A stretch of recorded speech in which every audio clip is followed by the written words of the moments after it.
Hi, I'm Ella McCrystal, and this is The New Mind.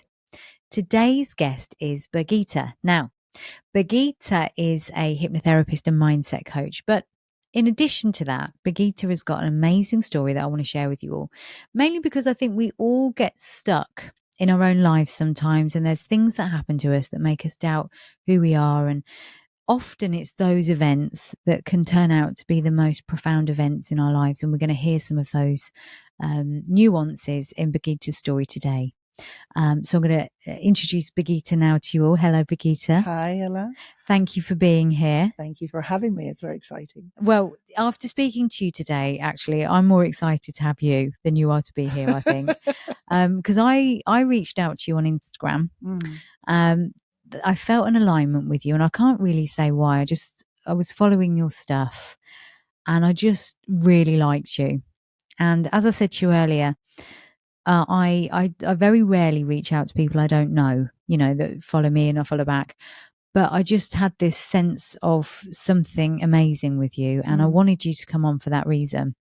And as you were sharing some more of your stories, we've just been doing the sort of background to what your story is. I was just like, jaw dropped. And I know you probably don't see the value of your own story because no one ever does. But I just thought, thank goodness I asked you to come on, because what you do as a job is very similar to me, hypnotherapist, mindset coach. So there's lots of interesting stuff there, but actually how you got there.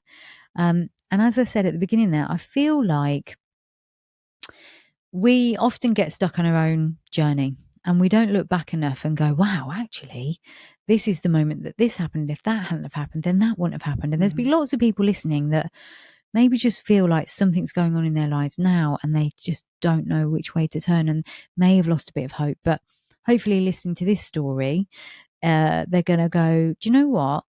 That's pretty profound. And I feel really inspired by this story. So I am very glad that you're here. Oh, thank you. I can't be more excited. I've felt the same way. I think I've followed you for a long time and just had that alignment that I've learned how to trust in my, as I get older. I learn how to tune into that more and more. When there is something about someone, I trust that. Yeah. So, no, it's a real pleasure to be here. Well, hopefully we'll be friends forever. Yeah, absolutely. Not that I'm a weird stalker. Now I've got you, that's it. You're never getting away. Right. But actually, the listeners may have picked up that your accent is not a British accent. So you are from Sweden. I'm from Sweden. I'm from Stockholm. And I think that's sort of part of the reason why I'm doing what I'm doing. I think there's always been a journey. I left when I was quite early. When I was quite young. I was 20, and I was always sort of looking for something. And I think that's continued. And I think a lot of us are like that. We have something innate in us that we are searching for, and we don't quite know what that is. It can be a sense of looking for home, or looking for connection, or looking for, there's something.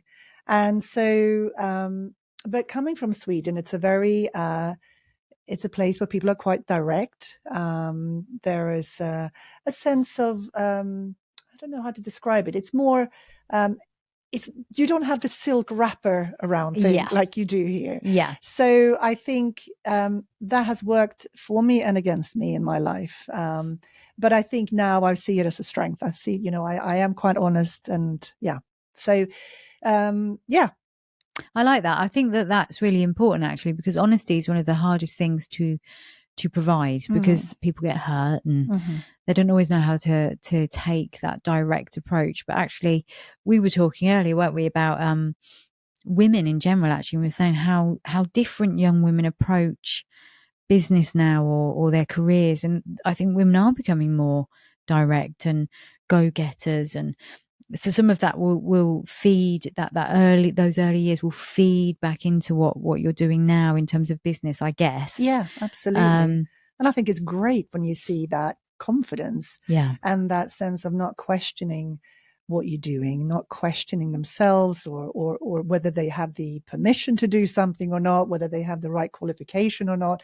They're just doing it. Yeah. And I think we have a lot to learn from that. And I think, for me, for example, the older I get, I'm starting to think, well, hold on a minute. It's just because I'm older doesn't mean I can't do something. Absolutely. Doesn't mean that there is the end of the road. So, yeah, I think that's inspirational in itself, because I think we do, certainly up until maybe even 10 years ago, I think women did very much feel like there was a timeline, and you can't start something new in your 40s. This is you winding down. Now, actually, we can. They used to say life begins at 40, didn't they? Now, with you, I think what I was really interested in is that you said you left Sweden at 20. What made you leave? I think it was that sense of something more. I mean, I had been traveling when I was a teenager, and I had met people from the States, and they were very open and they were fun. And we had an invitation, a friend of mine and we were really young. We were like 17, and we were invited to go over to meet these friends that we had made on holiday. Now I look back and I'm thinking, that's so crazy, because we were so young. If my daughter said, I want to go away and stay with people I've met on holiday in the States, I'd say no way. But we did. And I think coming there and seeing, the possibilities, the energy, the openness, all of that made me think, actually, there are more places for me to see than just being in Sweden. So I knew I wanted to go to the States. I knew I wanted to have a different experience. I knew that Sweden wasn't big enough at the time for me. So, and I was the only one who left, really. I mean, there was a bunch of us going, or that I had the safety of a group or anything like that. It was something really that just propelled me onwards. So like an independence and a strength. Where did that come from? I think, I don't know, really. I mean, I come from, I'm an only child.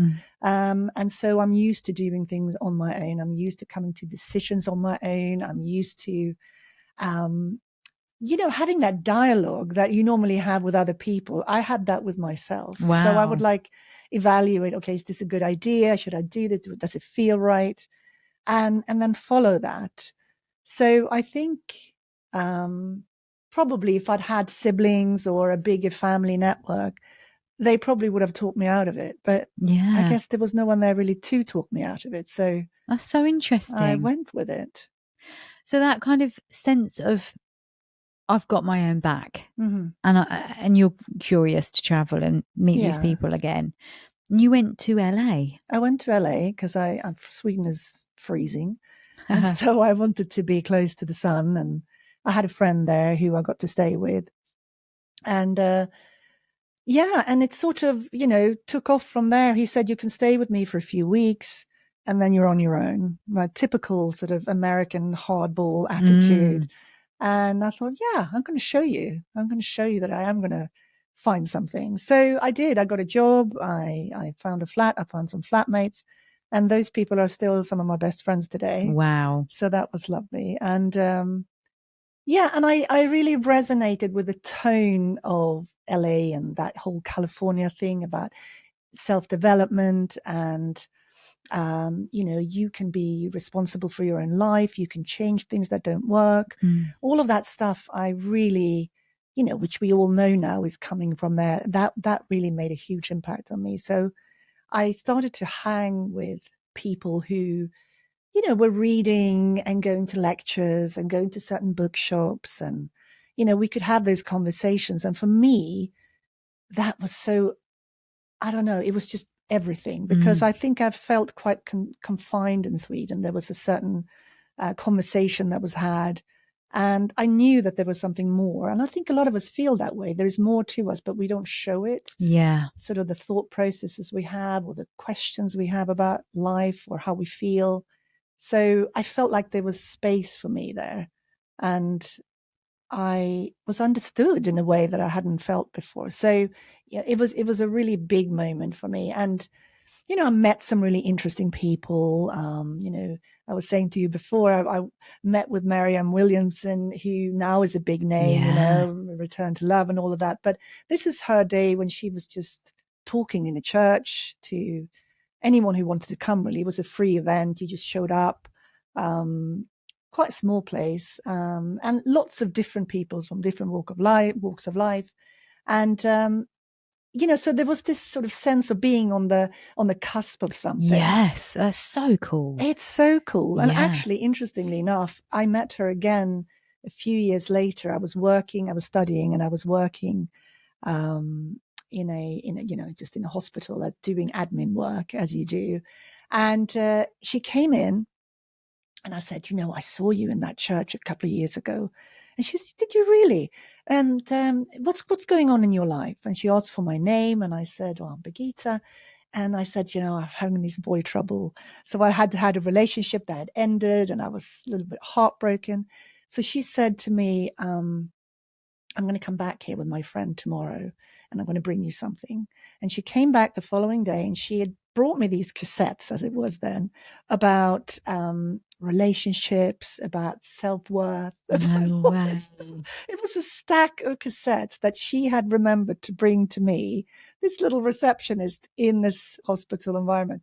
And I just thought, if you, that was a vibe all over. And so, yeah, it was great. And so that's phenomenal. So this was a time before, I guess, certainly before it sort of spread through to the UK, because the Americans were always definitely ahead of us in terms of self-development, and probably still are, to be fair. But they had something different going on then. And was that the 80s when she was starting to really build? That just goes to show, actually, even a big name like Maryanne Williamson, that she starts off with these tiny little venues, and now everybody's heard her name. So it just goes to show where everyone's journey begins. Well, maybe now we've just been talking about how you can blow up on TikTok, but everybody seems to have had that journey where it's putting in the hard work and understanding the process. And you were around at the, like you say, on the cusp of this all really becoming much more of a norm. So that must have been such an interesting time. Yeah, it really was. And I think also in that, when you have something to say, you say it in whatever way you can. I mean, she's an amazing orator. She can hold an audience, and she must have known that about herself, that she could do that. That was her forum. Yeah. But, you write, or I think it comes out. Yes. In whatever way that feels aligned to you. And I think that stayed with me, that there is something to be said. I just didn't know what to do with it. I knew I felt very aligned with all of that. And I thought, could I do that? I'm like, why would people listen to me? And why would that be my thing? So I think it was like a beginning of feeling like I had something to say, but I didn't know what I was going to say. And I had no idea where it was going to take me. So it was sort of parked, somewhere. But it's still like a little fire burning. Yeah, a little fire burning. So what happens next? So you spend how long in LA? I've spent 5 years there, and then I moved back to Sweden very, very briefly, and met my husband-to-be in Sweden, and basically came to England. He imported me. I used to joke, and he sort of, it was very, very quick, and all of a sudden I was here and felt like an absolute lost soul, because it was such a different environment. And I was very lonely. And I think I had gone from feeling quite lonely as an only child, and, having that processing all on your own, and that, there was quite an isolated time, going from that to having this life with all these interesting awakened people, these aligned people, and then coming back to somewhere where I felt like I had to hide myself again. I had to choose the face that I showed. So it was a very odd time. How old were you at that point? So I was 25. Wow, really young as well.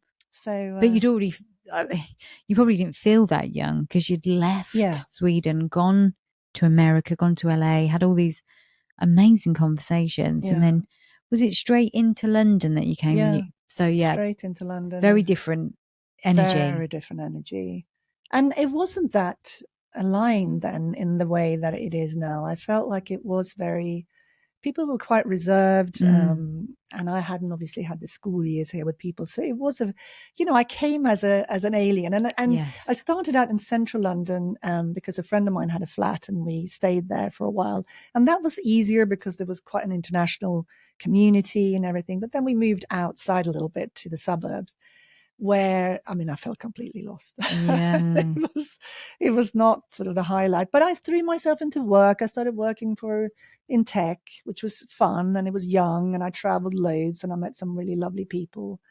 And I sort of parked that feeling of, self-development and all of that to the back of my mind. And yeah, so there was a few years there where I sort of, was a worker and had fun and was young and all of that. But it never quite left. And I kept on reading. I kept on questioning. And I think we all have lessons in our lives where we have things to explore. For some people it's a work thing, for other people it's relationships. And I think for me, there was always a relationship that I was looking for. There was something that I was searching for in terms of, I guess, maybe coming home or feeling understood. Yeah. So I kept on this journey of, learning and going on courses. And I left the corporate world and set up on my own in PR, kept on working with the tech companies, but on my own terms. So there was definitely a drive to become more of an entrepreneur and do things in my own way. And that's interesting. Yeah. Because you obviously, that just links back into the only child thing. There was obviously something within you that you needed to do it on your own. Yes, you could be part of a team, but it feels like you traveled on your own. Yeah. You came back, you came to the UK with your to-be husband, but you did the tech stuff, and then you went back to being on your own, working for yourself. There was obviously a strong part of you, that part where you want to do things on your own terms. Yeah. Which is interesting. Yeah, it is. And I think it's only recently that I've realized how much of a driving force that has been, because I never really had anyone to discuss things with, or to, sort of see what someone else's opinion was. I mean, that was just not in me to ask. Yeah. I was such a self-sufficient lone wolf that if there was something I was going to do, I just started it.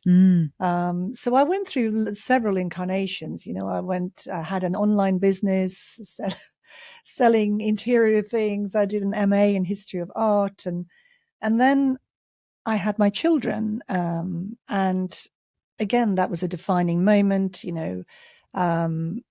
I had to stop all my business. My son was quite unwell when he was young. So there was some years where I went into the mum at home mode. How was that for you, out of interest? It was, it was lovely to be able to do that. I think I've always been doing stuff in the background. I've always been planning to do something, or there's something brewing. And so there was always stuff, but it wasn't necessarily coming to fruition. You were more a thinker and a creator in your mind, and didn't have the time or the space to put that into action at the time. Exactly. But there was never a time where I just thought, this is all there is. I'm glad it was like that, because that is a big part of my identity, is a mother. I mean, that is sort of, if I'm going to make success out of anything, like, I want it to be that. Yes. So that feels really important. I don't want to look back and think, oh my God, I wasn't there. But so that was lovely. But there was always that thing of wanting to create things, of wanting to do things.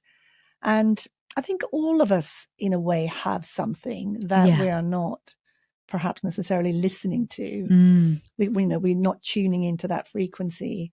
So we carry on with, with the relationship or the job we have, or the lifestyle that other people have, because that's just what we do. And I think there are some pivotal moments often in someone's life, like, for me, it was my separation from my kid's father. Yes. That shifted, my perspective on things. But I'm sure it can be lots of other things. But for me, that was a big moment of, who am I in this new space? It was quite acrimonious, and it was a difficult time. I think the whole stress of the situation really took its toll. So I became very ill frequently. So I got colds, I got tonsillitis, I got all of that constantly. I never felt like I was strong, that my immune system was working.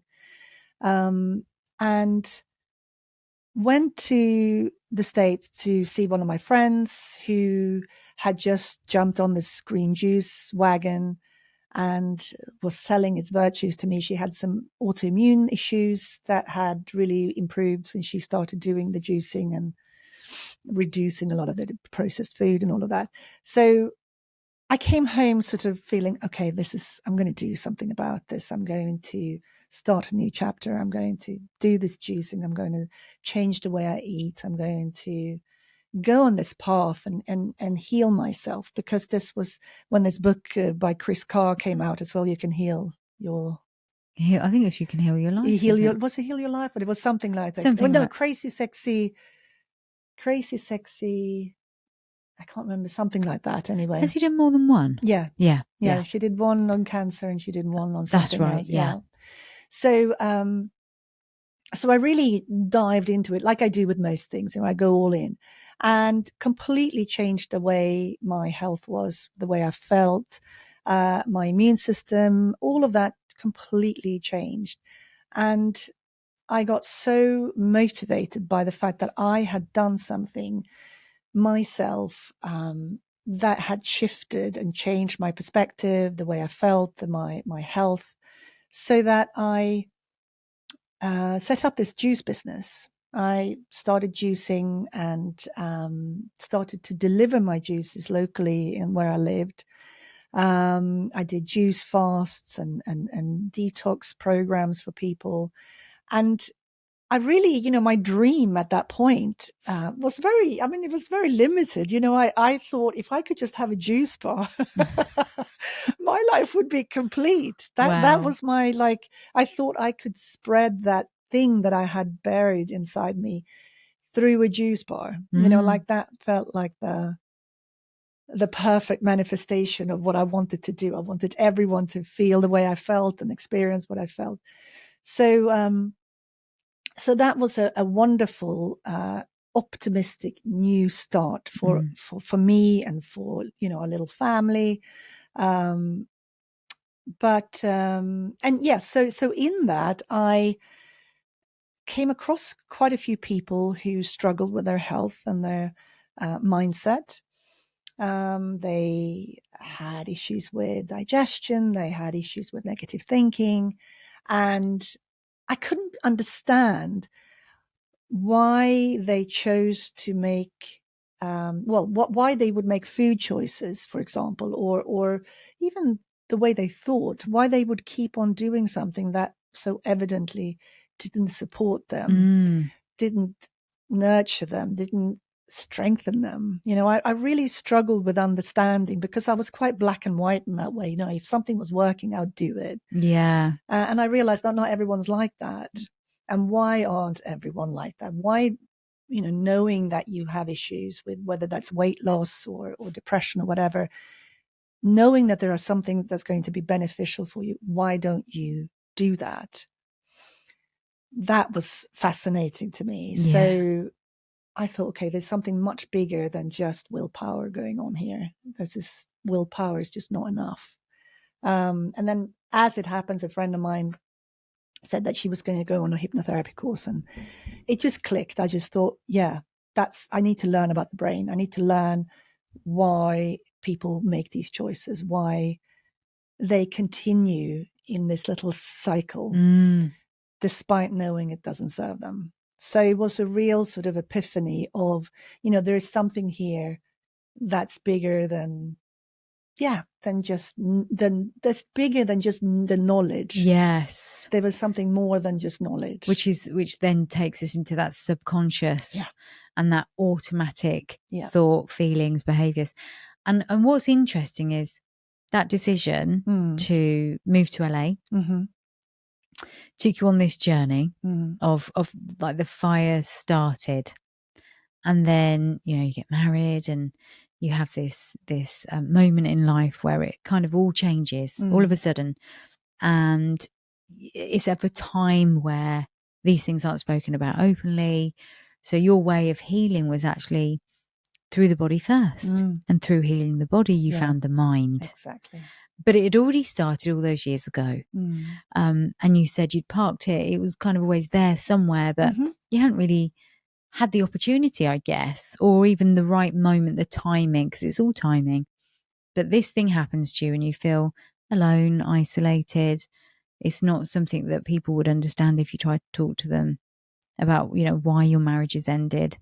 Now I think people are much more understanding. We'd be like, okay, well, hope you're okay. But then it would have been more difficult to talk about the moments that we would so openly talk about now. So then your intrigue into why people weren't looking after themselves and why they were ruminating on these negative, it just takes you down a totally different path. Yeah. And that's really phenomenal, because if we look at all those, we spoke about the dots earlier, didn't we? But if we look about all the dots that have joined up and made this path, which is very unique for you, although there's lots of hypnotherapists and mindset coaches and psychotherapists, each person you speak to has got this really interesting beginning, middle and end. And I think what's really interesting about your story is that you have never just gone, oh, okay, that's it then. The juice thing or the marriage, that's me done.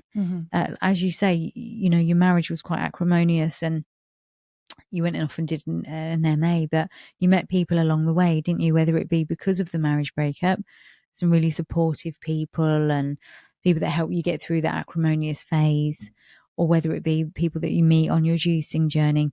All the people you met took you to the next step. And here we are now. Yeah.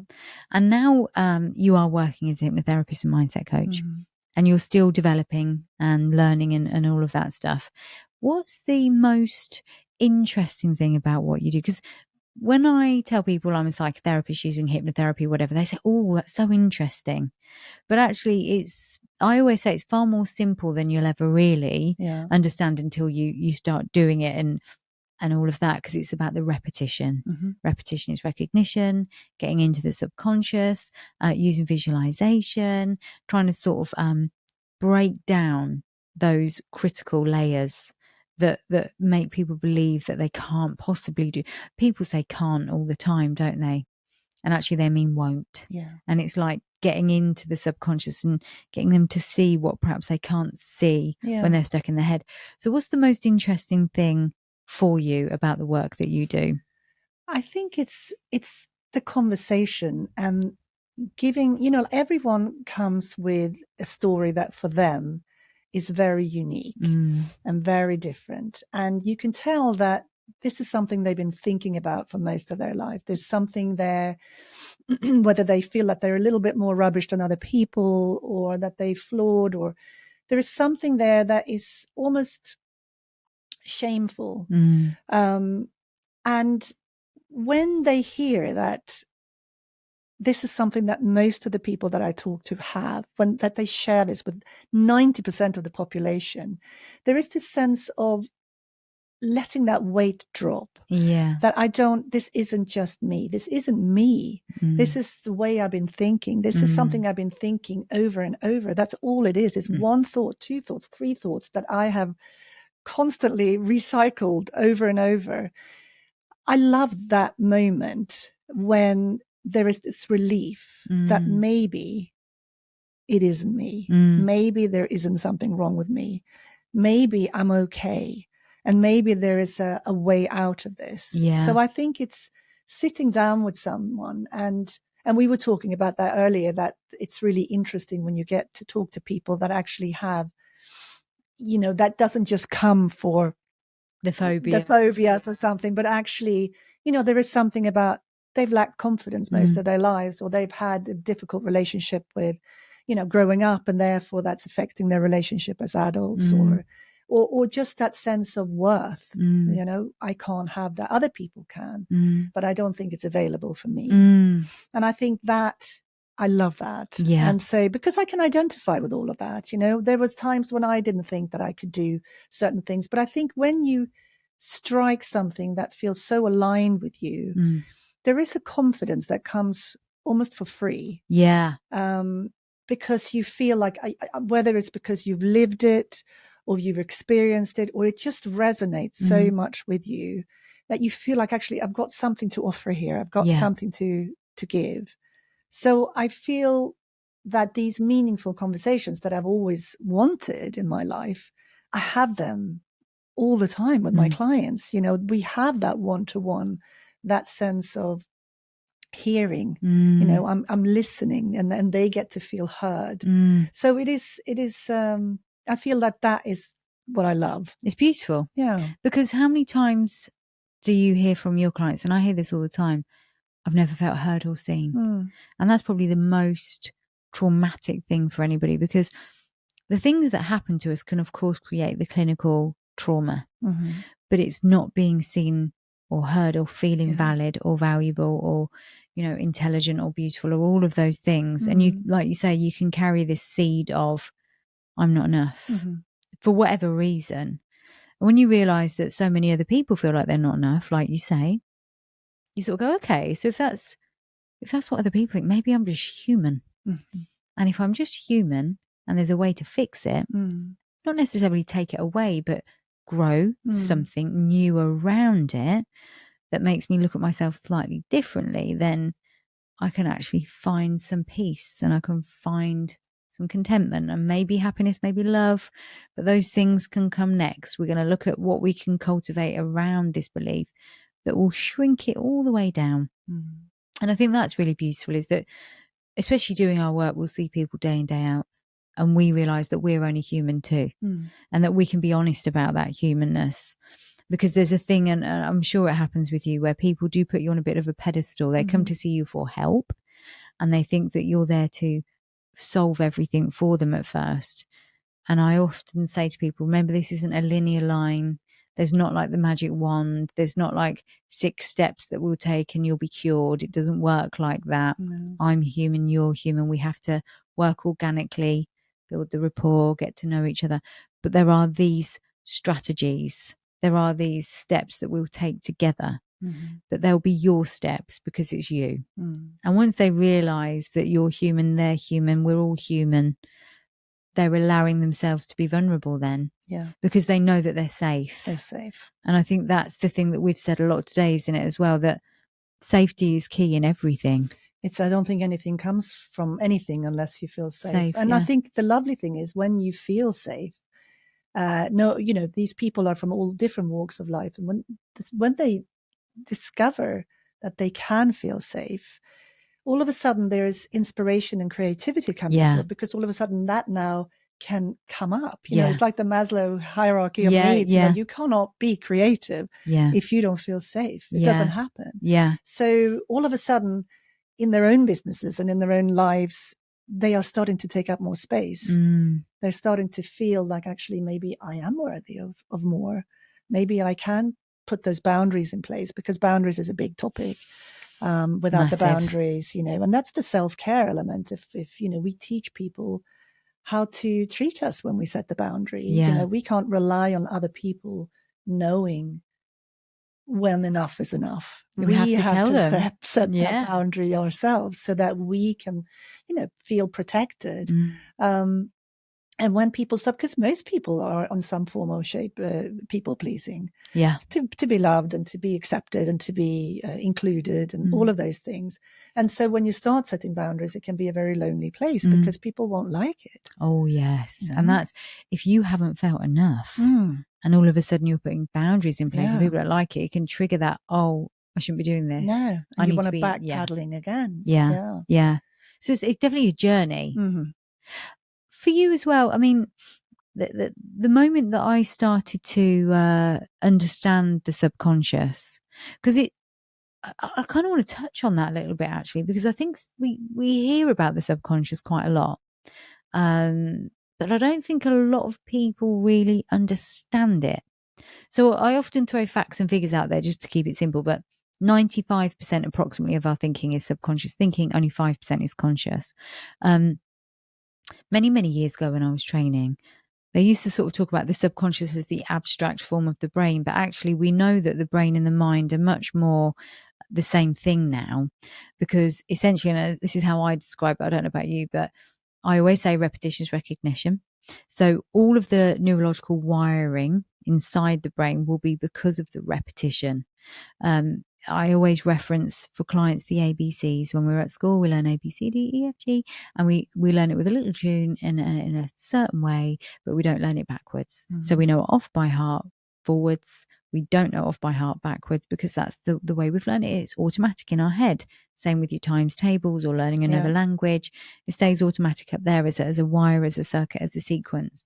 But then there's the implicit memory storage in the brain as well, which is the cerebellum. And there's all these different ways that your brain holds information that you don't necessarily have to think about, and that's automatic. And then there's the sort of experiences that you've had that are unique to you, be it the trauma, be it the fact that you've moved around a lot as a child, or your parents have separated. And that sort of gives you that unique perspective. And because the brain's not fully developed until we're 21, especially the front part, everything that goes in is analysed based on what we know, what we see. So that nature-nurture combination of how we develop, and the genetic predispositions and generational traumas that we take on, all comprise the subconscious, as well as how the heart beats, how we move our hands and feet, and all of that is subconscious. All of that is automatic. And once you get people to say, maybe 2 or 3 things that might have gone on in their life. They might have moved house 10 times as a child. They might be an only child. They might have experienced some sort of trauma within the family. You can certainly, for me, and I guess for you, can start to see, that might be why your self-worth isn't quite where it could be. And actually that belief system is frozen in your mind. And every time you go to do something, you're coming from the eyes of the 11-year-old or the 5-year-old. And actually we need to change that perspective.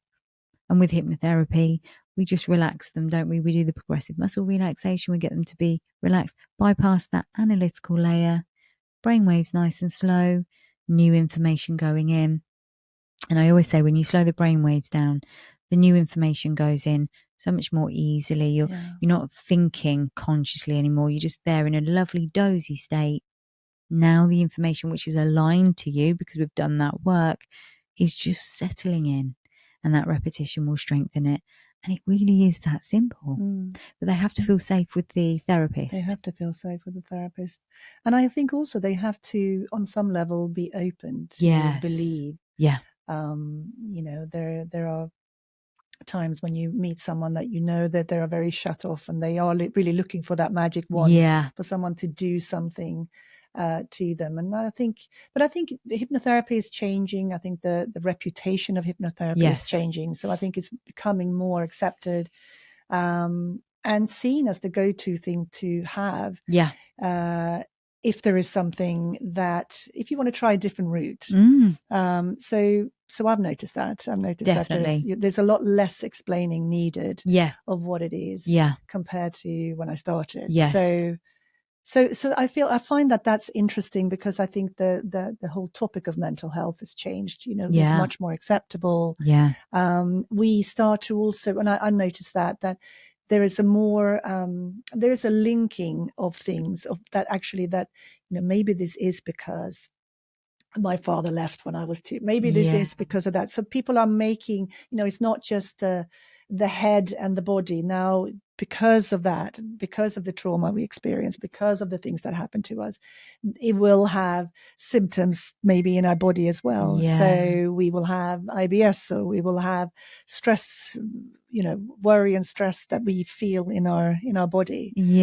So, and I think that's really important, the mind body connection thing, because again, it's one of those things that people hear, but they perhaps, through Instagram and TikTok, but perhaps they don't delve into. And it's when you go to see a coach or a therapist, you actually learn, cranial nerves linked to the body, cortisol, adrenaline, that can, do some damage to the microbiome in the gut, and that has an impact on our neurotransmitters. And we know so much more now. The problem is, though, I think knowledge can be great, but one of my clients said, I think it was yesterday or the day before actually, she said, my problem is I know everything. And she said, I read everything, I listen to everything, and I still don't feel better. And I think that's where the therapist comes in, because we could probably go, okay, well, let's do less talking and more doing. And hypnotherapy, EMDR, those types of therapies, mindfulness, all of that stuff, it actually doesn't have to be about just talking anymore. sometimes people can talk themselves into trauma actually, because they can be re-triggered. Hypnotherapy, EMDR, meditation, mindfulness, they take you outside of the thought process, which allows the deeper work to be done. I think that's what's really beautiful about it. It's a very gentle, I always say it's the most gentle way, because you're right. Sometimes the talking isn't the thing. Sometimes you do some of the talking to find out what it is that they're struggling with. And then you realize that what they need is to feel safe, to be held, to have that sense of, just being here in this safe space and relaxing and letting go of holding on to all these balls that they're balancing up in the air, which is exhausting. Yeah. I mean, most people are exhausted by that, that software that's running constantly in the background. Yes. That they're not even aware of. They're not aware of their stress. They're not aware of their anxieties. They're not aware of the responsibilities that they have subconsciously adopted and taken into their. So I think being able to do that and give people that space to sit down or lie down, in my case, and just let it all go. Yes. And letting the muscles relax and letting your voice wash over them. Yeah. And tuning in sometimes and then disappearing off at the next moment. Yeah, definitely. It's so in and healing. out. Yeah. It's so healing. I said this in the TED Talk, actually. I always say to people, it's like watching a film, the bit where you start to doze off, but you can still hear the sound in the background, but you're not really listening consciously anymore. But it's almost that comforting, muffled background sound. That's what the hypnotherapist's voice can become. It's just there with you, and it's there, but you're not really clinging on to it because you've just gone into this lovely, deep relaxation. And there's a lovely moment for me when, you do the 1, 2, 3, 4, 5, open your eyes. And they open their eyes and you can see like they've been there, but they're like, there's that really big sigh. It's the first time for such a long time that they've just let themselves go without falling necessarily into a deep, deep sleep, but just let themselves go. And you notice, and I remember my very first training session in hypnotherapy many, many, many years ago. And I remember we did this group experiment and I thought, oh God, I hate doing group stuff. I hate doing group stuff so much. But the person that was leading the lecture, they just said, right, we're just going to do a little relaxation exercise. This is kind of what hypnotherapy will feel like. But, you're sitting on an uncomfortable chair in a lecture hall, so it's probably not going to feel great. And I remember thinking, this isn't going to work. I'm not going to be able to relax. Anyway, I said, Ella, just follow this person's voice. Just do it. You're here to learn. So I did.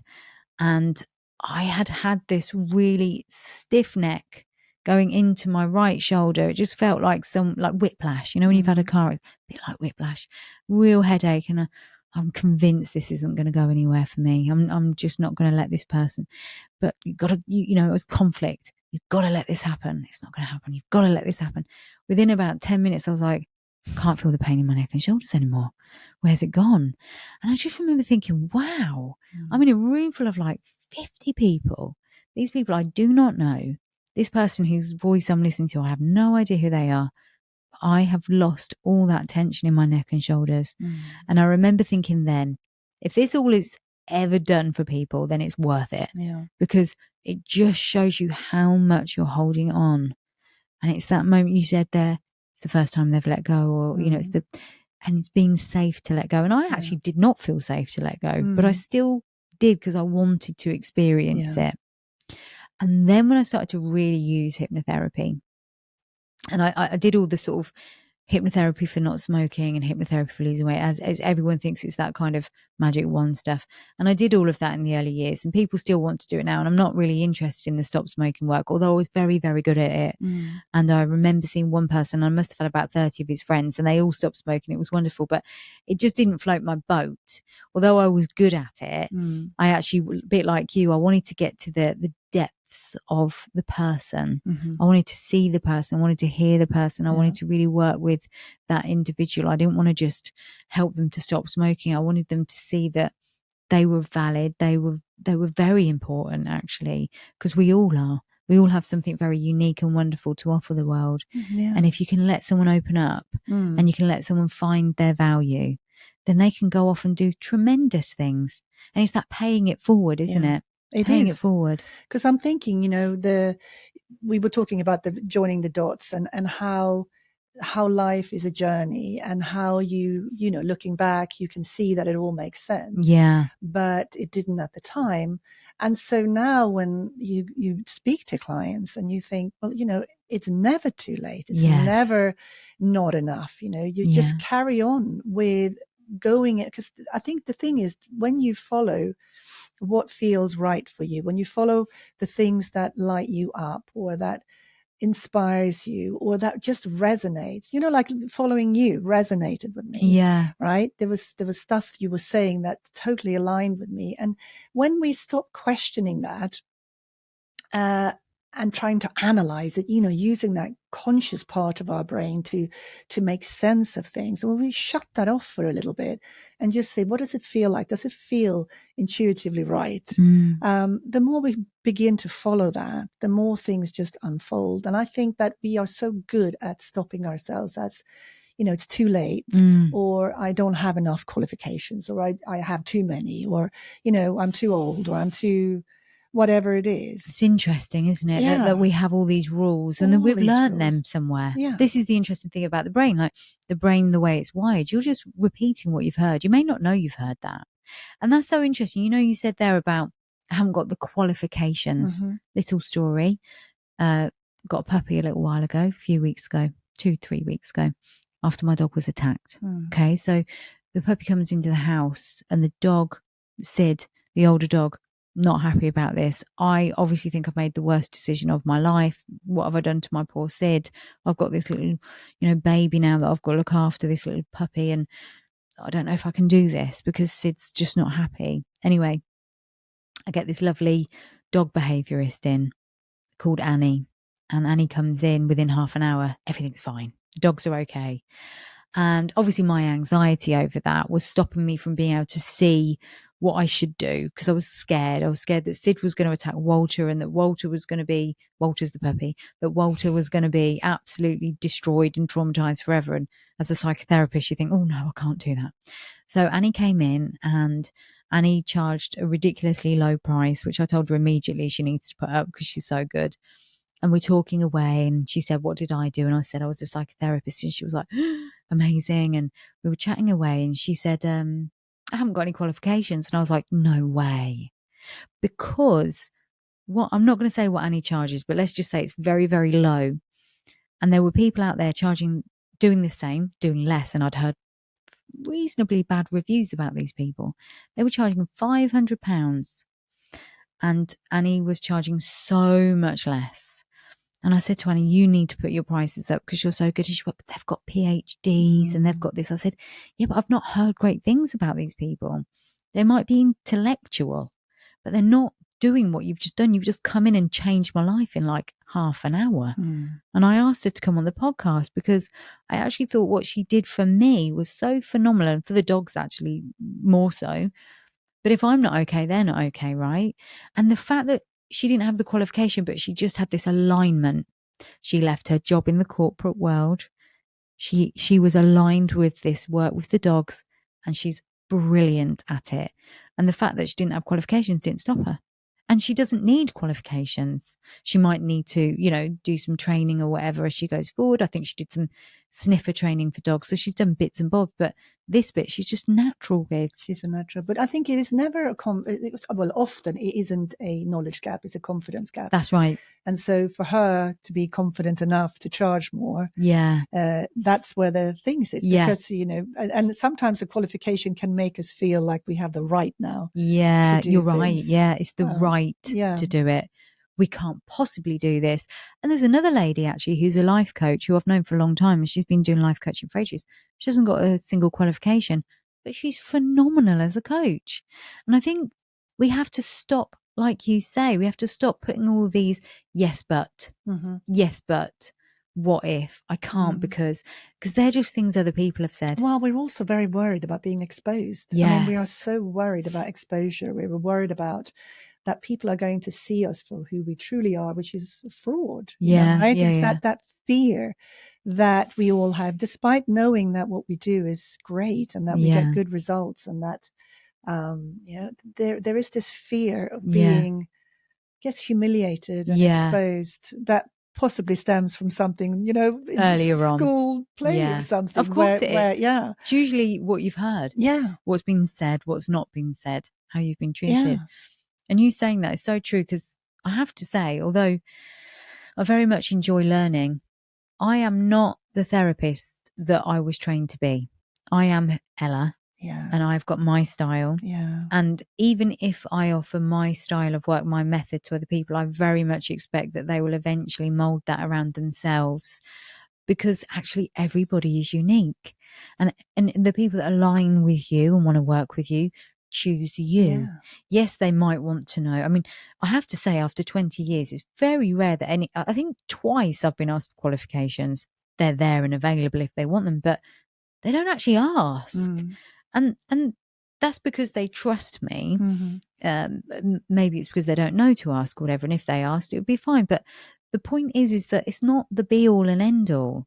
And that is really a metaphor for everything. You don't need to be defined by a piece of paper. It's like marriage. We get married because that's what people do. But does it change the relationship? I'm not saying there's anything wrong with marriage. What I'm saying is pieces of paper don't define us. I think what I often see with people is they're so defined by the rules, by the piece of paper, by what they've been told they should and shouldn't do, that they're locked inside their own mind and they can't find a way of just growing on their own, because they've lost trust in that intuition, which is what you referenced there. That inner voice has been dampened down by, you should do this, you shouldn't do that, these are the rules, don't break the rules, don't go against the rules, because if you do, you're bad. And that does start in school and childhood. And I think it's fundamentally why people don't feel their way through life. It's not safe to feel their way through, because they're judged. Yeah. And because essentially we are all unique individuals. And I think you're right. I don't practice hypnotherapy the way I was trained. No. I don't practice coaching the way. So all of that, it becomes who you are. And you're right. It's people will align with you or they will not. Yes. And that's okay, because you've got to, that's your strength. That's your unique selling point. That's your special sauce. It is being you. And we were talking about that earlier, but we need lots of different voices. We need different books. The books may be roughly about the same things, but we need the different tones and the different voices and the different nuances. And it's interesting, you have had friends recommend books to you and you read it and you think, wow, I really don't align with that. I know, isn't that interesting? I don't think I like you, but I don't like what you've recommended, because, that can happen. Yeah. So which is why we need, we need to have people that share with their truths and the way they see, what we do in hypno or in psychotherapy or in counseling. We need that. We need to have the different voices. And it's one of the things that I've discussed on this podcast before, actually, is that when I trained, you're pretty much told you blank canvas, don't give too much away. It's about, that's the person-centered approach, actually. It's about the person. But actually, again, I went against that grain, because there was people I was working with and I was like, I could really say something here that would be of benefit, but I'm not sure if I'm allowed. So I'd say it anyway, because I'm a bit of a rebel. And it would help them. Yeah. And that led me on to then sharing that story more widely, or, elements of my story more widely, because I realized that I said to you earlier, I didn't have a representation of someone that had gone through what I went through. There is now, but there wasn't 30 years ago. People weren't open about childhood sexual abuse. They weren't open about childhood sexual abuse within the family. They weren't open about self-harm or disordered eating or any of these things, actually. And I just remember thinking, I'm mad. I am mentally unwell and nobody else is like me. I'm quite egotistical, actually, but I'm the only one that's mentally ill. That way. Yeah, you feel alone. Yeah. And I told you earlier some of the stories about the incidents with medical professionals, and they were not well voiced, well trained in trauma or any of these things. And so when I started to share a little bit about, in a session, I'd say, look, I'm not sure if I'm supposed to say this. I was really nervous. Now I just say, look, let me tell you. But at the time, I'm not sure if I should tell you this, but I just feel like it would be helpful. And the more you tell people, they'd say, oh, that's why you get it. I felt like you got me, and now I know why. And, they didn't feel ashamed anymore. You mentioned that shame earlier that people Huge carry. feeling, yeah. And if I could say to them, look, I used to cut my arms, and it's not pretty, and I hid it for ages. And if I met anybody for the first time, I'd make sure my arms were covered because I was so desperately embarrassed. Now I'm just like, yeah, I did that when I was younger. I wasn't very well, and I use it now to reassure others that they're going to be okay, because I can. Yeah. I can say to them, okay, so you've got some scars on your arm. How do you feel about that? And a lot of people will say this, but I say that is a map. Yeah. That's a map of your journey. Yeah. And when you're older, you're going to look at that and say, that's where I was. And then you're going to look around you and say, this is where I am. And it's going to be a reminder of how far you've come. Yeah. Right now, you don't believe that, but that's the truth. And you can sort of see them going, oh, okay, I've not thought of it like that before. The only reason I can share that is because I've been there, done that, worn that t-shirt, and I'm not ashamed of it anymore. And I don't care if other people don't want to hear that. I think we have to share the truth. We have to share the truth. Yeah. And we have to share that. And it takes bravery and vulnerability to share it. But I think, like I said before, that even if two people picks up on something that you're saying that's helpful for them, that's worth it. Yeah. It's definitely worth it. And I was saying before as well, I work in a secondary school some days, and, things have not really improved, I don't think. No. It's still, there's a huge problem. There's a huge need for young people to be heard and to be taken seriously. Yes, that's so true. Yeah, because there are reasons why they do what they do, and they're being put in a system where there is a waiting list and where no one can see them, and where there is no hope, and they know that. Yeah, they are aware of the futility. They know, they have learned to not trust adults. Yes. Because what's happening, who's taking care of this, who's doing something. So it is really, it's needed. So I think, in any way, whether that's a book form or talking like this or whatever it is, it's, there is help to be had. There are people that are around to listen. And that's why it's so important that you've shared, moments of your story there.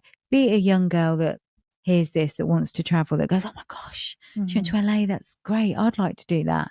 Or whether it's someone who's going through a marriage breakup and they don't feel like they can tell anyone what's been going on, or whether it's someone that wants to change career. They're going to hear parts of what you've said today and go, that's interesting. I may not have thought that it was possible. Even if a friend, you notice that, you've probably listened to a lot of podcasts on various different subjects, as have I. You might have heard the same information 10 times before, but there's something that the way that you heard it in that particular podcast or that interview or that audiobook, and you go, oh, I get it now. And I don't know what it is about that moment. It's what you were saying, like someone will recommend a book and it just doesn't resonate with you at that time. But then you might hear that same information delivered on an Instagram, 2-minute Instagram. It's like, that hit me. Yeah. And so many people are lucky now to have all this information. But I think the reason I invited you is because I said to you earlier, didn't I? I said, I feel like you're quite a slick Instagram in the fact that you get the most important messages out quite quickly. And they're good, positive psychology messages. And I think that if we're all feeding that into the world in whatever way, be it through our social media or be it through our work or who we're with and what we do, we are actually making a positive difference. Because, and I say this, the conversations that I have about the news, what's happening in the world, with the clients that are really bogged down, they probably watch too much news or read too much newspaper or whatever, and they're all really scared of the way the world is, be it knife crime or which is a real serious problem. But if you focus on those things and you're not listening to the positive psychology stuff, or you're not listening to the podcast or reading the books or spending time with people having those deep conversations like you would have done at such a young age, then the world is a scary, dark place. And I feel like that's what you offer. You offer that little bit of sunshine, be it in your work or whatever. And I think that's really important. Sunshine people are really important. I think you're right. And I think it's difficult to not tune into the narrative that goes on around us. And at the same time, we do have that choice. And I think that knowing that we have choices is such freedom, because we can exercise that and we can decide, actually, you know, I may have been a person who've been hooked on all kinds of news channels. I may have been a person who worried about everything, but I can change that. Yeah. I can decide I can decide now, I will make a conscious effort to do less, even if it means I stop watching the evening news, and maybe I just watch them in the morning, so I have the day to soften. Whatever it is, we have choices. And I think there's always going to be a narrative. There's always going to be something going on around us that we can focus on. And we don't have a lot of protection from stuff. Like, we absorb a lot of stuff. So we have to be really mindful of what we choose to take in. Yeah. I think it was Wayne Dwyer who said, I don't consider myself to be able to afford thinking negative thoughts. Yes. Because it costs me too much. Yeah. And I think there's something really in that. So yes, we can think about the economy, and we can think about the time of the world and what's going on. Or we can think about, what is around me? What do I value? What difference can I make today? What is the little thing that will light up my day today? And then just stop there. We don't have to know what's going to happen 2 months from now. We can just sort of zoom in a bit and just do, what can we do now? And what can I do today that I know is going to make me feel good when I go to bed tonight? Those little things are completely in our control. Yes. Even though they might feel very Pollyanna-ish, they still make a huge impact on your brain, because your brain will listen to that. The last thing when you think about at night, what did I do that I felt really good about today, even if it was something small. And you fall asleep with that, and you wake up, and it just starts to change. Yeah, because it's the chain effect. It's the linking it. And I said some yesterday, actually, in here in session, and I said, I haven't been able to train for a while. I've got this little injury, and actually I could have trained other parts of my body, but I actually realize now that I was saying, I can't train. Okay. But interestingly enough, it didn't actually deter me from wanting to train again. Some people train and then they give up and they never go back to the gym or go for a walk or go for a run. Because I always see myself, even though I am not an athlete, I always think I am an athlete, and I will move my body and I will get the best out of my body. And that doesn't stop just because I have a blip. That's still who I am up here, because that's who I choose to be. Yeah. So even if I'm not actioning that, can't action that, won't action that for a period of time for whatever reason, it's the mindset now. And it would have been those tiny things that I did early on.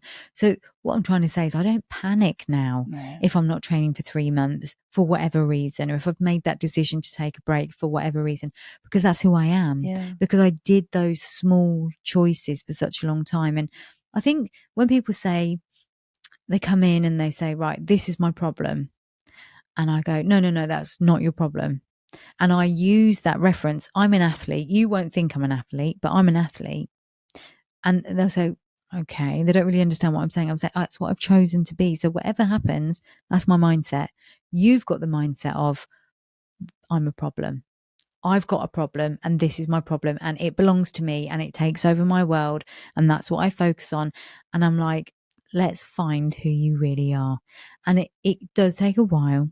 And you might have to do some trauma work, and you might have to do some stress work, and you might have to do some mindset work, and you might have to do, but you'll get there. Yeah. And I think, you can choose to procrastinate, or you can choose it's an active choice. Yeah, it is. Yeah. And some people say, I don't feel like it's a choice. And I say, okay, there's a part of you that thinks it's protecting you when you avoid something. So let's get to know that part. Let's not shame it. Let's not be angry at it. Let's not judge it. Let's try and be compassionate with that part. What's happened to you that started you on this journey of avoidance?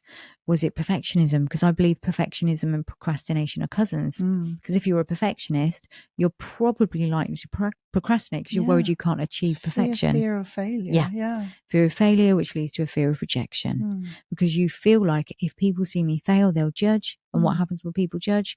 They push me away. Yeah. So I often think that where people say, I know I really struggle with this, is because they haven't understood the part. And that's where I'm really interested in people, because you'll see that the problem is massive, but the part of them that has the problem is tiny comparatively. They just haven't looked at all the other areas. They haven't framed it right. Yeah. They haven't. You can move the frame, can't you? You can. If you can really broaden your perspective of the same picture and see all the other elements of who you are. And that's what's interesting about hypnotherapy, because when you go into that subconscious work, you can bring that wider perspective with you. And that's why I love it so much, because you can't always get there with talking, because that conscious critical layer is like, no, I don't trust you. I don't want to trust you. I can't trust you, whatever it is. Yeah. But if you change your mind and you say, I am an athlete, I'm not an athlete, but if my mind believes I'm an athlete, then I'm still going to train and I'm still going to get those results. I'm just not doing it right now. And that doesn't matter, because it's up here, and that will always pick up again. And I think that's the same with anything: painting, writing, Yeah, it is. dancing, whatever you do. If you're a dancer, don't say, oh, I paint a bit. Say I'm a painter. Learn to really embrace that part of you. Because if you're going to say I have a problem or I am a problem, you're doing the same thing, but in a negative. Yeah. And that's what you were saying about Wayne Dwyer there. I can't afford to be that way. I can't afford to be that negative person. So for you then, what's the best decision, do you think, out of all those dots that you then joined? What was the best decision that you made? The fundamental one that started you on because it might be further back than when you left Sweden. What do you think was the biggest, best decision that you've ever made? I mean, I think that the things that has made most of a difference to me is to decide to follow my own inner voice, to be confident in that I'm going to take this route. And I don't think that is, that's something that life is a long game. Yeah. And, you come to insights and then you hit a curveball and then you come to another insight. But I think it's that decision. And I think it probably came when I became a single mom, probably. Because there was a lot of lessons from there. There was lessons on how to survive on your own, as in, how do you handle money and how do you handle, independence in that way of structuring life solo. And I mean, the father of my kids, he's very much a father. So it's not that he wasn't around, but it's more like, that daily life was me and the kids. And so how do you navigate that? And where do I need to grow? Where do I need to become more confident? Where do I need to shift my belief of what's possible? So actually the marriage ending really was that fundamental. It's not a decision necessarily, but it's the choices that you made at that point were the fundamental choices for how you are now. Yeah, I think so. I think at least it started that journey of knowing who and I've had curveballs along the way in terms of relationships, but I think that they have just highlighted that I have to follow my own path. And I think that is so empowering, where actually things are okay if you go your own route. Sometimes you don't know the end goal.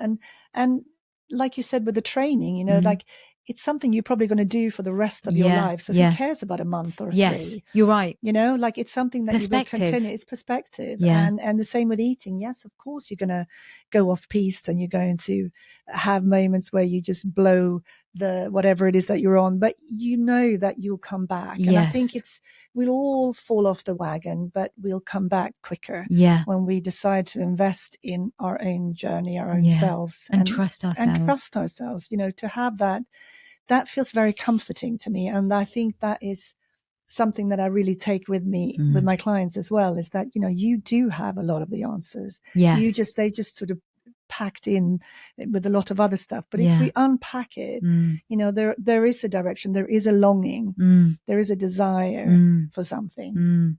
And when you get clear of what that is the root. And it's so unique to every single person, isn't it? Totally. Like you said something there, which is probably to you just something, nothing, but you said, it's all packed in, and we're unpacking it and letting you see it. And actually, that's what a therapist really does. You're right. And I've said this in lots of different ways, but the way you've just said that, then just to paraphrase it, is you have all the answers, but something that you've identified as a problem has clouded those answers. And we're just going to chip away at that problem and unpack it. to show you the answers that you already have. And that's why it's such a unique process. And that's why I really fundamentally don't think that the training or the theories fit everybody.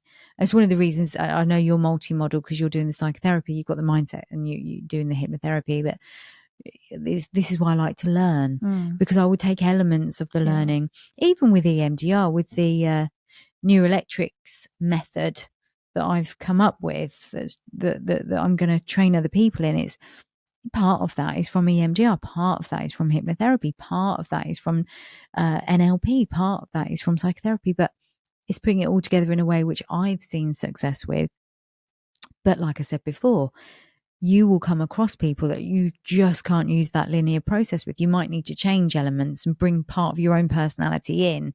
But fundamentally, that multi-model approach allows you to do that more than that one theory or that one style of counselling or that one style of psychotherapy. Yes, that is so true. It's so true. And that's why I think sometimes, and we said it again earlier, I've had... I'm not a psychiatrist, and to be a psychiatrist, you have to do a certain length of training, different types of training. But I've had people that have gone to psychiatrists that have charged £400 for an hour, and they've gone back a few times to get, be reviewed and medication and so on, because I can't prescribe or do that bit. But they'll say, I paid all this money and I haven't got anywhere, because that psychiatrist has only got one tool in his box. Generally, like some psychiatrists may be a bit more alternative in their approach and a bit more, multifaceted, but generally they just do one thing. One guy had been to see a psychiatrist that was using hypnotherapy, but again, he was too much of a psychiatrist in his approach. So I think the multi-model approach really allows you, if you've got to unpack with someone, everyone again is different. Where do you start? How do you unpack with someone? It's the individual. You need to have a much broader perspective of humanness. But this is what I think, because I get contacted quite a lot from, newly qualified hypnotherapists. And they're struggling with what we were saying before. Am I doing this the right way? Am I being person-centered enough or whatever, But they are saying, am I doing things in the right order? Am I doing this the right way? And who am I to change this around? Even though I feel intuitively that it doesn't really quite sit well with me. Yes. But I think I'm doing the wrong thing. And so, it's this fear of stepping out of the mold. And yet, they come with, they haven't just been born and then become hypnotherapists. They have a life and they have experience and they have, their patterns that they have, that they've learned and worked through. Because I think if you are attracted to, some sort of therapy work, it is because you've seen it work for yourself and you've learned and you've grown from it. So, there is this fear of being who we are because we feel like we either are humans or we're therapists. Yes. It's almost like you can't combine the two. And I think the juicy bit comes when you are you and you have got those tools, but you're incorporating them in a way that's yours, authentic, your unique way that only you can do. Yeah. Because you have a way of explaining it because it makes sense to you, and therefore it probably will make sense to the person sitting opposite you. So I think there is a sense of having the confidence to break free a little bit and be who you are. Yeah. I think the word authentic has come up in every episode. I feel like I'm on repeat here, but it is. It's authenticity. It is awesome. As a therapist, as a human, as a teacher, as a nurse, as whatever. I think to be authentic and to be true to yourself, and then to just really cultivate a space for other people to be that too. And that does take confidence. But actually, on that note of confidence, I always say that confidence and self-esteem are two different things. Confidence is something that you practice again and again and feel really comfortable with because you've done it so much. And we've all got more confident at being therapists if we've done it for a while, or, more confident as a singer, or, as a plumber, because the more you do it, the better you get, right? It's often the self-esteem and the self-worth that creates the belief that you've got no confidence. So, for example, a child that was constantly told, oh, just stop it, you're being so stupid, or you're so selfish, that really leaves an imprint on that child's mind about being stupid or selfish. And if I'm stupid or selfish, then I can't possibly do something new, because what if people think I'm this? What if people think I'm that? Because I've been labelled this, that, or the other all my life. And I think understanding that anyone can learn to be confident is repeat. The issue is usually how you view yourself. And, you know, we are both obviously in a part of our lives where we feel that we can be authentic. We can say, look, I don't really care if you align with me or not. Like, I'm just going to be me. I want you to be you. We don't have to like each other. If we like each other, fabulous. If we don't, we don't.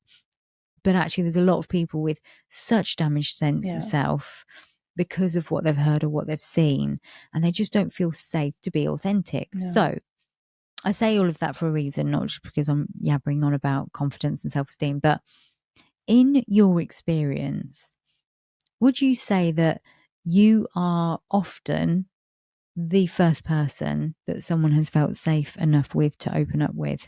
Yeah. And that's quite sad, isn't it? It's quite sad that people haven't felt safe before. And again, I want to highlight that, because I kind of want to just say to people, look, you know, you could have, as I said earlier with the client that knew everything. She knows everything. She's read everything. She's listened to all the podcasts, but she still didn't feel better. Yeah. And it is about safety for her. And if anyone's listening and they just feel like there's no one in my life that I can feel safe with, if you can't afford therapy, or if you can't afford coaching or anything like that, I'm hoping that this conversation alone is powerful enough for somebody to start thinking about being authentic. Yeah. Because it's sad if there's no other way of hearing this conversation, or it's sad if you haven't found these kind of people in your life that you can be safe with. And if, I know my take on this, but if you feel, okay, there's someone out there listening, they may not be able to afford therapy, or they may not know where to start to look, what's a good place to start with safety, do you think? I don't know. I think possibly, you know, there is always something that we resonate with. So for me, it was, you know, I was very interested in personal development, even though I was probably suffering from quite low self-worth, but I knew that there was a direction of travel for me. And I found safety by going towards that, which resonated with me. Now that could be music, it could be anything, but I think most people have something that is their thing. And that's a really good start to find others where you share something that feels like it's deeply aligned with you, whether that's nature or something. And I know for me, that was in the early years of being here in the UK, that was the only place where I felt like I dared to be me. You know, we spoke the same language. You know, when I went to seminars or I went to talks, and you chatted with the people in the audience afterwards, and I thought, God, these are my people. Where are you in normal life? Because I didn't come across them. So that made me have a sense of hope, because hope is always in all of us. Of course. It's like, even, you know, in people that don't think they have hope, they do in fact have hope. So I think it's anything that can maybe light that hope a little bit, that there are someone else, even if it's one person that sees you or resonates with what you like as well, or resonate with you. That could be the beginning of feeling that, you know, I'm not maybe totally alone. So important. And I'm glad you said that, because it's similar to what I was going to say. You know, you find safety in following your dreams sometimes, because that's where you find your people. It's exactly what you've said. And one of the things that I was thinking about as you said that is, someone is coming on this podcast who's a musician, and he's doing really, really well for himself at the minute. He's been plugging away for many, many years. He's done some phenomenal work with people like Lewis Capaldi and some big names out there, and he's doing really well in his own right. And I know that recently he spoke about having Tourette's. This is not Lewis Capaldi, who's also done that, but this particular person has got Tourette's as well. And, you know, if you're someone with a tic or with Tourette's, and your favorite musician is saying, I've got that too, that's that moment, isn't it? That's a really good way of looking at it, that you said through music. And it made me think about him, because I was like, him sharing that about Tourette's. If you are that girl or that boy at school and you're the only one in your whole class that's got it, but this person that's on the telly or on the radio has also got it, all of a sudden you're safer because you have that representation. And you're sharing this sense of sharing something. Yeah. I remember when I first came here, so I used to always, my one of my dreams was always to sing. And so I did a bit of singing. And when I first moved to the UK, I met a friend of my husband's who was a guy who was just a random guy who they met down the pub. And my husband knew that I liked singing. So he said to me, you better meet this guy, which I did. And he is still one of my absolute best friends today. Wow. And he was a singer and a musician. And he was completely different from the people I hung with, right? So he lived a different life. He lived at night. Wow, I lived in the daytime. And but because music is a route into your soul. I mean, it's so honest and it's so authentic. Yes, you can't fake it. No. Just knowing him and being friends with him was sort of that hand holding. I mean, he doesn't live here anymore, he lives in Spain, but that hand holding of having somebody that you could, our lives were so different on the outset, but we shared that deep connection. Was so healing. It was so healing. Despite our differences in life and personal situation and everything, it was like, like life would have been very different had he not been in my life. That's so powerful. And it's why I spoke about those people that maybe can't go to therapy for whatever reason, is that there is always a way. There's always a way to find your people, to find your safety, to be seen, to be heard. And you don't have to go for therapy. Obviously, if you can, I think it's a worthwhile investment, or even coaching, whichever way you want to put it. But to find your people through those passions. Interestingly enough, I used to sing. Oh, really? I used to actually get paid for it, which is phenomenal because I can't actually sing that well, but I did, around Northamptonshire. I did some, and it's funny the amount of therapists I've met that have also been singers. Really? Yeah, it's true. It's something I didn't know. Yeah, I don't know if that's just me that I meet people that have been singers, but James Elliott, who was on the podcast, he's also into music. He plays guitar and sings, and various different therapists that I've met seem to be musicians as well. Like there's a creative side to a lot of therapists, I think, that we probably, the reason that I did singing was because I could hold a note together. I'm not Mariah Carey or Adele here, but I could hold a note together, and actually it took me out of my comfort zone, and I could earn money doing it. And some people obviously thought I was good enough to pay me, so I did that. And it is, you're right, you can't fake it. Like you have to, it's raw. Yeah, it's raw. You are there and everyone's going to judge you. And okay, some people may have judged me, but I was getting paid for it. So I was like, well, it's up to you what you think. I'm taking home some, some money tonight, so I'm all right. But it was an enjoyment and I do miss it. I do miss it because I feel like you are never going to be as vulnerable as when you're on a stage and when you are sharing your voice. And voices I was just going to say, because voices, I was in a choir a few years ago that my partner at the time had set up. And, I thought it was just going to be a little local thing. It wasn't going to mean anything. It wasn't really singing. And I had all these prejudices around it, and it turned out to be wonderful. With these wonderful people, these wonderful coaches, these wonderful friends that I made through that group. And so that is a good start. If you have any sort of musical ability, joining a choir is getting to know people, sharing something, and the voice is very powerful. It's very powerful. It really is. In so many different ways. And maybe that's why a lot of therapists do sing as well, because it is about the voice. But I do think that there's something in that, like, even if you don't feel safe to do something, do it anyway. It's like Feel the Fear and Do It Anyway, that very famous book, which isn't the greatest book of all time, but it's got some good pointers in there. And I think that's why I mentioned it. I didn't feel confident to sing. I said earlier about self-esteem. I didn't feel confident to sing because I didn't sing until I sang. And then when I sang, I felt more confident to sing. And it didn't matter if someone was laughing at me or going, well, I don't think you're very good. I'd be like, well, I'm confident enough to do it and I'm getting paid. So who's the loser? You, mate, not me. I'm here doing what I want to do whilst you're standing there watching me criticising me, and That's funny how people do it. They do it with sports as well. They sit in their armchairs watching a boxing match or a football match and, oh, he's rubbish.